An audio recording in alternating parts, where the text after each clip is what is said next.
I apologize to anyone that I accidentally hit when my brother was in an altercation over there. Another day, another apology from Rob Ford. He is still the mayor of Toronto, but today Toronto City Council voted to strip the mayor of most of his powers, a move he and his brother, Councillor Doug Ford, denounced as undemocratic. Earlier this evening, I sat down with both men in the mayor's office just after the vote. So what happened out there in those council chambers? You guys called it a coup d'etat. Is that what it was? That's exactly what it was. The people elected me, the largest mandate in Canada's history, and they just stripped my powers. They gave me 25% of what David Miller had. I returned thousands of calls. I can't function as the mayor of Toronto with 8 people in my office. They just stripped me of everything I had because of all personal problems. But they must have known that. And is it all because of personal problems? It's just personal. Nothing. Not one person brought up how much money I've saved the taxpayers, getting rid of the $60 car tax, privatizing garbage, having the lowest tax increase of any major city in North America, watching every dime, getting union deals done, building subways. That was never mentioned. What was mentioned, though, by many of the councillors, including the councillor who sits right beside you, who's been a political ally of yours in the past, was that he was worried about your health. He thinks you're ill. That your personal problems are because you're ill. You don't buy that? But never mind, I don't buy it. It's not true. I'm Why overweight. would they say that? Because of a few isolated incidents. I've come forward. I said I have drank in excess a few times. I've admitted to drug use, but I'm not a drug addict. I'm not an alcoholic. I've shown up to work every day for the last 13 years, straight as an arrow. I return everyone's call. And have I had some fun time on the weekends? Yes, I have. And I think everyone has. And I'm human. I made a mistake. Peter, I'm getting punished for my Friday or Saturday night that I decided to have a few drinks. A few too many drinks, right? Well, depending on what you consider drinking. Sometimes people drink once or 2 or 3 drinks and they're drunk. Well, I'm a big guy, you know. It might take me a few more drinks than that, but this is all personal. They call it a democracy. This is not a democracy. This is the dictatorship. Do you worry about your brother's health? His weight, I do. Just his weight? His weight, yeah. And were you aware of the drinking and the drugs? I was aware that you drink once in a while. He doesn't, you gotta understand, Peter, when I said I don't see Rob drink, Rob does his thing at night and on the weekends. He has two kids and his family and he does his thing. I have my 4 girls, I do my thing. So does it crisscross sometimes? Yes. But when I saw the videos, yeah, he has one too many. Do you want to call it binge drinking the odd time? Yes. But Rob is changing his life. He's working out every single day. He's on a strict diet. When they he's getting health professionals. I'd like to ask about that. But when you heard your fellow councillors say he's ill, he's got a sickness problem. Yeah, they don't know Rob. They aren't around Rob. They don't hang out with Rob. And I find it very ironic, Peter. It was the pot calling the kettle black down there. Let me just ask straight up yes and no on a couple of things. Last week you talked about driving after you'd been drinking. Now, were you drunk when you were driving? No, Peter, what I said, and all of us have done this. Whoever has a license, you've gone to a dinner party, you go out to a restaurant with your wife, you have a glass of wine. Mm-hmm. Do you drive? Absolutely, you drive. Yeah. That's if you've drinking, drank driving. In moderation, below Everybody the limit? Below the limit. But is that what you were talking about in your... That's exactly what I said. I said, yes. They said, you've drinking? Yes, absolutely. Everybody has. So you haven't been drunk? Never. What? Okay. I've never, ever been drunk and driven. Marijuana while you've been mayor? Yes. Crack while you've been mayor? Yes. More than once? No. This is an isolated incident. Once on crack? Ever on cocaine? Yes. Yes, on cocaine. I've admitted that. Yes, I admitted that. Once or more than once? I just said that. I've answered your question. On cocaine, more than Yes. once. And when I was younger, I experimented with No, drugs. I mean while you've been mayor. No, Never cocaine while you've been No. mayor. Ever on drugs in this office? never. And you purchase drugs yourself, as opposed to having been given by a friend or whatever. You actually purchase the drugs. Yes, Now, is that an illegal act that's an illegal act. Yes, I've bought marijuana. while you've been mayor? Yes. And what should people think of that? Should they think that you should be charged? You committed an illegal act. You're absolutely right. But there's a lot of people that have done what I've done that sat right on that council chamber floor that have purchased marijuana. Absolutely. Oh, okay, I don't know that to be a fact, but Well, I know it to be but a let's fact. let that aside. They're not the mayor. You're the mayor of Toronto. You know what? I'm a human being, okay, Peter? Nobody has helped more people in this city than Rob Ford. Nobody. Am I perfect? No, I'm not perfect. But when it comes to running the city, I've run the city better than any mayor ever has. I've saved more taxpayers' money than ever has. I've changed the culture down here. You don't hear about the scandals anymore.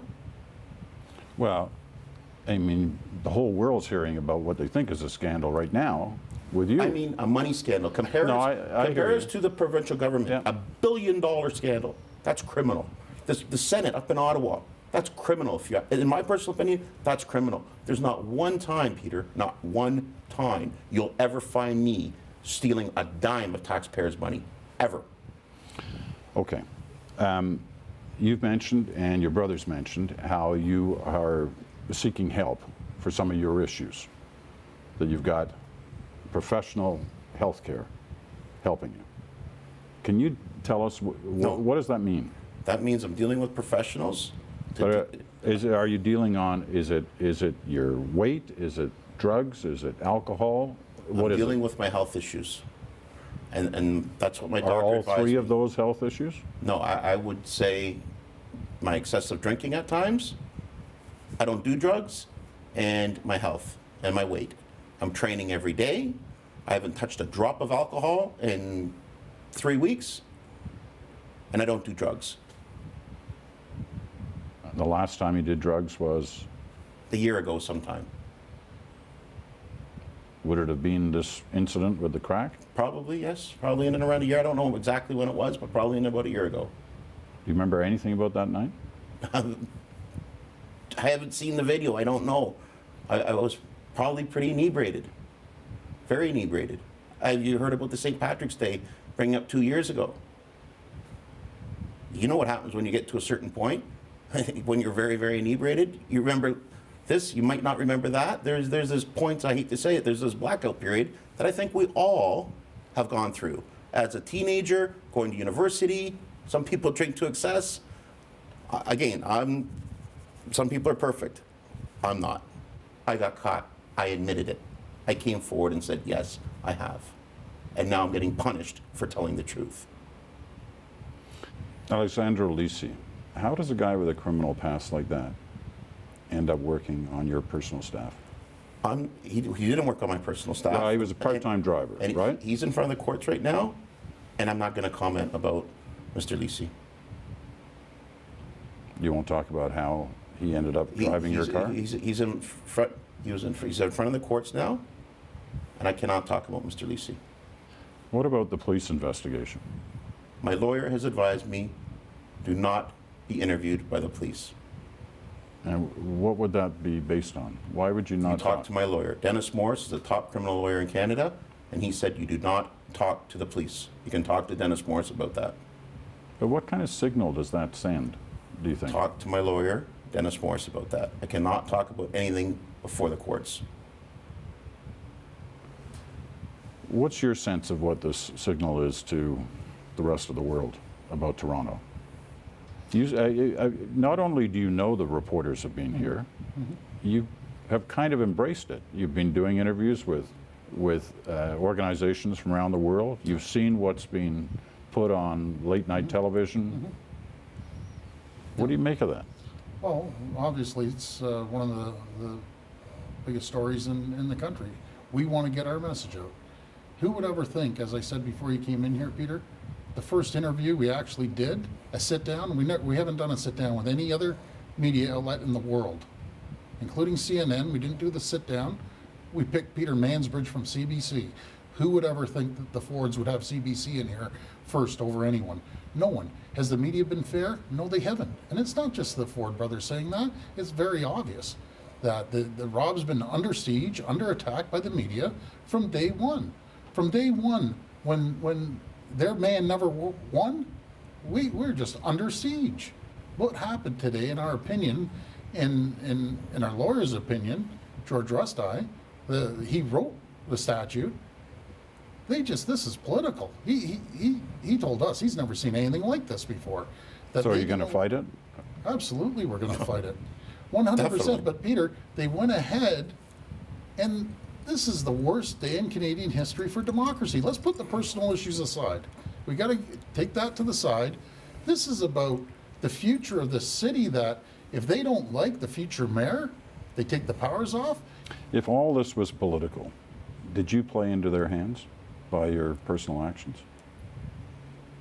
Did I play into their hands? Well, in the sense that your personal life caught up to you. And they, you know, if you believe, the two of you, that this was all political on the part of your political enemies, they use these incidents, the crack, the drinking, Right. the being hammered in public, as you Right. said. Did you play right into their hands? That's all they have. I could get personal. It's quite too. a bit. You don't think they've ever been drunk in public? But that's not the point. Well, You're most the mayor. definitely But you're the only mayor, right? Right. And they targeted So you, if I- and they used your personal lifestyle So to go after you, right? Yeah, absolutely they did. You don't kick someone when they're down. And I'm not a very religious guy, but my dad did teach Bible school, and prayer is important to me. And he who shall cast the first stone has never sinned. Everyone has sinned. And you know what? I admitted I sinned. I apologize. It was humiliating, degrading to come out like this, but I have. Well, coming up, the conclusion of our feature interview with Rob and Doug Ford. They'll talk about the federal cabinet minister who they say helped the mayor face up to his problems. The turning point, when Rob said is enough, done, I'm focusing, is when you see someone like Jim Flaherty getting choked up. That's next on The National. I am close with the family. I am.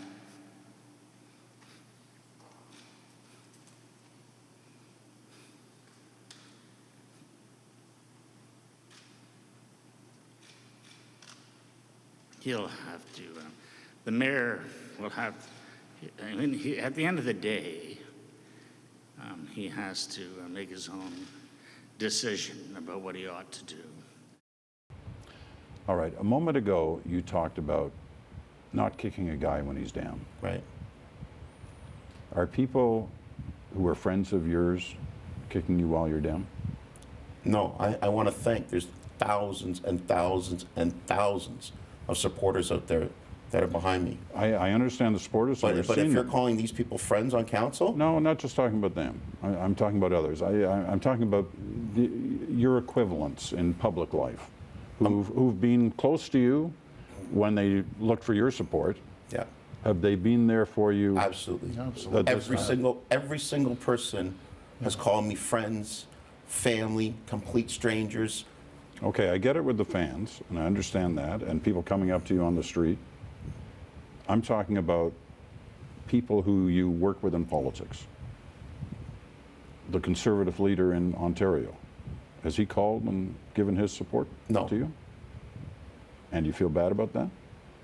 No, I don't really know Tim Hudak that much. But do you think he's deliberately not calling? I don't know. I Doesn't- can't talk for Tim. How about the Prime Minister? No, He hasn't called. no, Would you expect him to call? no, Are you upset that he hasn't called? no, How about federal cabinet ministers? no. None have called? Yes, one Jim has. Flaherty. Yes, yes, I assume you saw the clip of him. yes. What'd that do to you when you saw that? That ripped my heart out. I've let a lot of people down, Peter. I've let a lot of people down. But all I can do is The past is the past. All I can do is, time will tell. Talk is cheap. If you don't see a difference in me in 5 months, then I'll eat my words. That shows someone's character, Peter. Let's go back to Minister Flaherty. That's a true friend. When he's willing to stand up there and speak in front of the country, in front of the world, and tell you how he feels, that's a true friend. When we ran for election, Rob and I, there wasn't one federal Conservative member, not one provincial PC member, not one Liberal, not one NDP, except Jim Flaherty stood up. And I'm sure he was mocked behind the scenes. And, but you know something? Jim Flaherty believed in us, and it ripped my heart out. It brought us to literally tears that when we saw Jim on TV. And we're going to make the difference. Everyone needs a second chance. Rob will be the champion of second chance. I'll tell you, he will lose weight. He'll get his life moving forward in the right direction. He's on the right track right now. And we're going to work hard for the taxpayers. You set a timetable just a moment ago. You said 5 months. If I'm sitting here across from you 5 months from now, what'll I be looking at? You'll look at someone who's 30 pounds at least lighter. Probably going to have a couple inches bigger arms, more solid chest. And we're going to see talk is cheap. My name's going on the ballot on January 2nd. And come and talk to me on election night on October 27th. And no drinking between now and those 5 months? I'll do a test anytime you want me to. Anytime you want to do a test, I'm more than willing to do a test. But are you like off alcohol now? You're Completely. done with alcohol? Finished. You'll never drink again? Finished. You know, I've had a come to Jesus moment, if you want to call it that. And what turned it? What was the moment? probably Jim. Yeah? Jim's talk that night. Just the humiliation and the belittling and the people I've let down, and it's all because of alcohol. Excessive, stupid, immature behavior. And that's it. I'll tell you, Rob, and hopefully you won't be upset. He called me after he saw Jim. He says, I'm changing my life. This is a man that went out there for us, supported us, but not just for Jim, but for Rob. If you're asking the turning point, when Rob said is enough, done, I'm focusing, is when you see someone like Jim Flaherty getting choked up on doing an interview. I let my mom down, I let my brothers down, I let my wife down, my kids down, and I let my dad down. I know he's upstairs watching this. We're going to leave it at that for this day. We'll see you in 5 months. Maybe even Absolutely. sooner, hopefully. Thank you very much. Thank you, Peter. Thanks, Peter.